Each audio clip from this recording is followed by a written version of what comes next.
صبر کی طاقت۔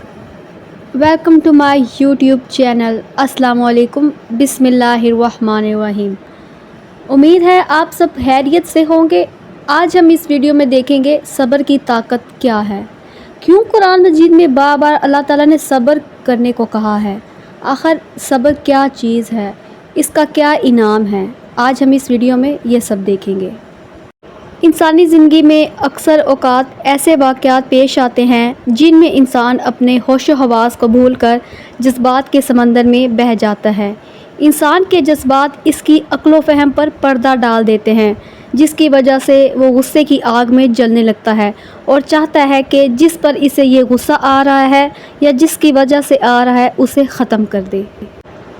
دین اسلام چونکہ مکمل ضابطہ حیات ہے، لہٰذا اس نے انسان کی رہنمائی کرتے ہوئے اسے جذبات میں فیصلہ کرنے سے منع فرماتے ہوئے اپنے ہوش و حواس کو قابو میں رکھنے اور اچھی طرح غور و فکر کرنے کی ترغیب دی ہے، جسے قرآن مجید نے صبر کی اصطلاح سے تعبیر کیا ہے۔ عربی لغت میں صبر کا معنی برداشت سے کام لینے، خود کو کسی بات سے روکنے اور باز رکھنے کے ہیں۔ اصطلاح شریعت میں صبر کا مفہوم یہ ہے کہ نفسانی خواہشات کو عقل پر غالب نہ آنے دیا جائے اور شرعی حدود سے تجاوز نہ کیا جائے۔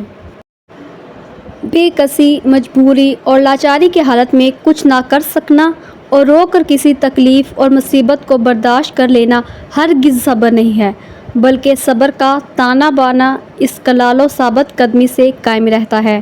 اس وصف کو قائم رکھنا ہی صبر ہے۔ قرآن کریم میں بھی اللہ تعالیٰ نے صبر کی فضیلت بیان کرتے ہوئے فرمایا، یہ وہ لوگ جنہیں ان کا اجر 2 بار دیا جائے گا، اس وجہ سے کہ انہوں نے صبر کیا اور برائی کو بھلائی کے ذریعے دفع کرتے ہیں اور اس عطا میں سے جو ہم نے انہیں بخشی خرچ کرتے ہیں۔ حضرت عائشہ رضی اللہ تعالیٰ عنہا سے مروی ہے کہ حضور نبی کریم صلی اللہ علیہ وآلہ وسلم رات کو کثرت سے قیام فرماتے اور عبادت الہی میں مشغول رہتے۔ کثرت قیام کی وجہ سے آپ صلی اللہ علیہ وآلہ وسلم کے مبارک پاؤں سوج جاتے۔ آپ فرماتی ہیں، میں نے عرض کیا، یا رسول اللہ، آپ تو اللہ تعالیٰ کے محبوب اور برگزیدہ بندے ہیں، پھر آپ اتنی مشقت کیوں اٹھاتے ہیں؟ آپ صلی اللہ علیہ وآلہ وسلم نے فرمایا، کہا میں اللہ تعالیٰ کا شکر گزار بندہ نہ بنوں؟ اس طرح یہ ہمیں پتہ چلتا ہے کہ صبر اور شکر دونوں لازم و ملزم ہیں۔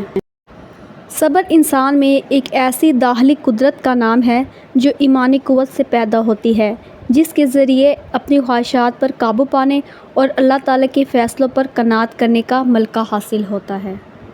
جلیل القدر نبی حضرت ایوب علیہ السلام کا مصیبتوں اور تکلیفوں پر صبر کرنا صبر ایوبی کے نام سے مشہور ہے۔ آپ کی اولاد کے انتقال کے علاوہ آپ کا تمام مال بھی ختم ہو گیا تھا، نیز مختلف بیماریاں آپ کو لگ گئی تھیں جن کی وجہ سے لوگوں نے آپ کو الگ تھلگ کر دیا تھا، مگر حضرت ایوب علیہ السلام کی بیوی نے آپ کی بے مثال خدمت کی۔ جب بیوی کو بھی آپ کی وجہ سے بہت زیادہ تکلیف کا سامنا کرنا پڑا تو حضرت ایوب علیہ السلام نے اللہ تعالیٰ سے اپنی تکلیفوں کی دوری کے لیے دعا فرمائی، چنانچہ آپ کو مکمل صحت عطا کر دی گئی۔ صبر کی بھی 2 اقسام ہیں، ایک یہ اللہ تعالیٰ جن اعمال کے کرنے کا حکم دیا ہے انہیں بجا لانا خواہ بظاہر مزاج کے خلاف ہو، مثلاً نرم گرم بستر چھوڑ کر نماز فجر کی ادائیگی کرنا، مال کی محبت اور اس کی ضرورت کے باوجود زکوٰۃ کے فرض ہونے پر زکوٰۃ کی ادائیگی کرنا۔ دوسرے نمبر پہ ہے اللہ تعالیٰ نے جن چیزوں کو حرام قرار دیا اس سے بچنا، خواہ نفس کے خواہش ہو، مثلاً شراب پینا اور رشوت لینے سے بچنا۔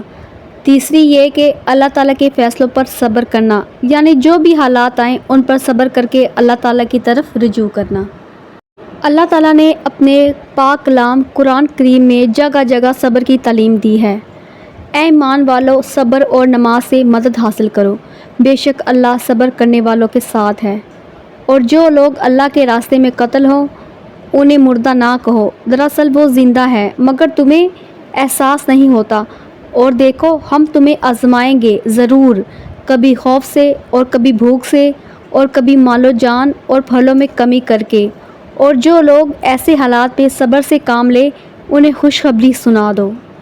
قیامت تک آنے والے انس و جن کے آخری نبی حضرت محمد صلی اللہ علیہ وآلہ وسلم نے بھی اپنے قول و عمل سے صبر کرنے کی ترغیب دی ہے۔ چنانچہ نبی بنائے جانے سے لے کر وصال تک آپ صلی اللہ علیہ وآلہ وسلم کو بے شمار تکلیفیں دی گئی۔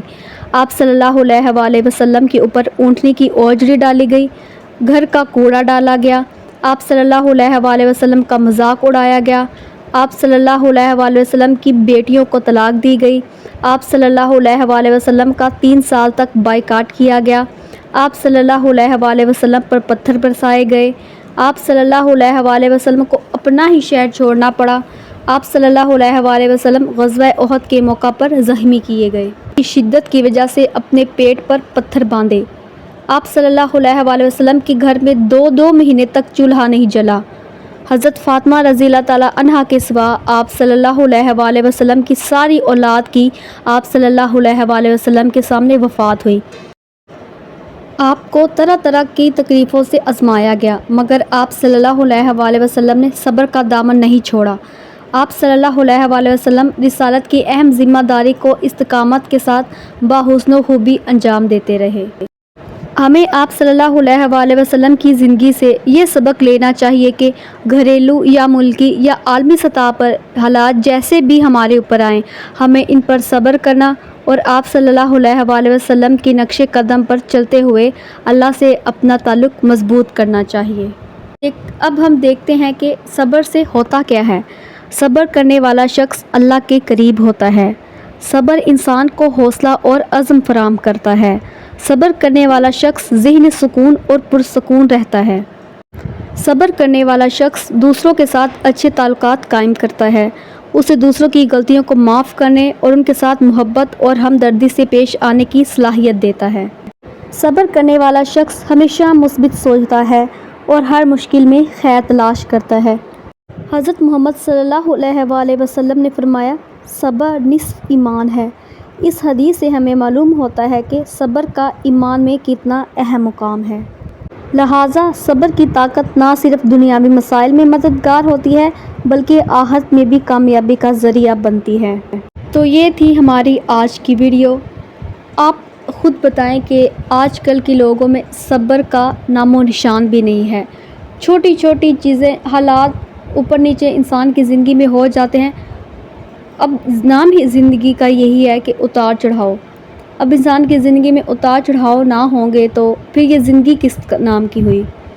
انسان کی زندگی میں اتار چڑھاؤ آتے رہتے ہیں۔ ہمیں صبر کا دامن نہیں چھوڑنا چاہیے، صبر سے کام لینا چاہیے اور اللہ تعالیٰ پر پختہ یقین رکھنا چاہیے کہ وہ اس پریشانی کو ضرور دور کرے گا۔ امید ہے آج کی ویڈیو آپ کو پسند آئی ہوگی۔ Thanks for watching. لائک اور کمنٹ کرنا مت بھولیں and don't forget to press the bell icon۔